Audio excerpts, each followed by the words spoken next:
Hello friends, today on Study Scripture Online, I want to take just a couple of minutes to chat with you about tolerance. I like to call tolerance the dangerous virtue.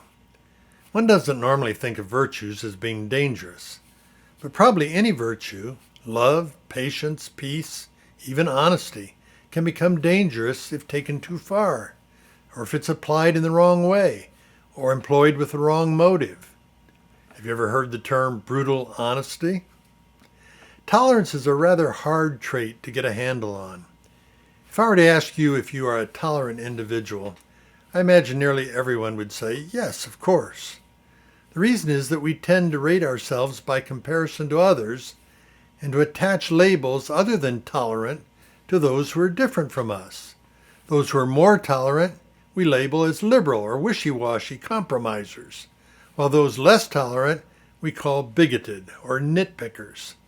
Yet that hardly seems fair, or at least it hardly seems meaningful. There must be some firmer standard of tolerance to go by, and I think there is. True biblical tolerance is the subject of two particular passages, one from the Old Testament, Numbers 11, and the other from the New Testament, Luke 9. Here are some guidelines for tolerance toward other believers that come straight out of these passages. First, you don't have to agree with every other Christian on every piddly issue. 2, neither do you have to join him. 3, you don't even have to refrain from all criticism. 4, but you shouldn't let your tolerance extend to sin or serious false teaching. What we need in the church today is people with enough courage to confront sin and heresy and apostasy, but who can distinguish between those things and mere difference of opinion. I like the balance found in a prayer that J. Sidlow Baxter wrote.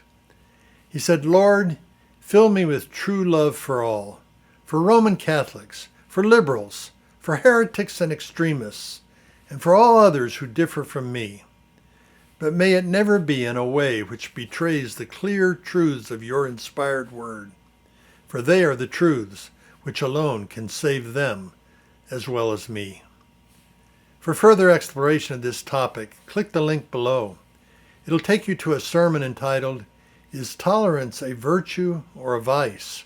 From a series on hard questions for thoughtful Christians and inquiring skeptics.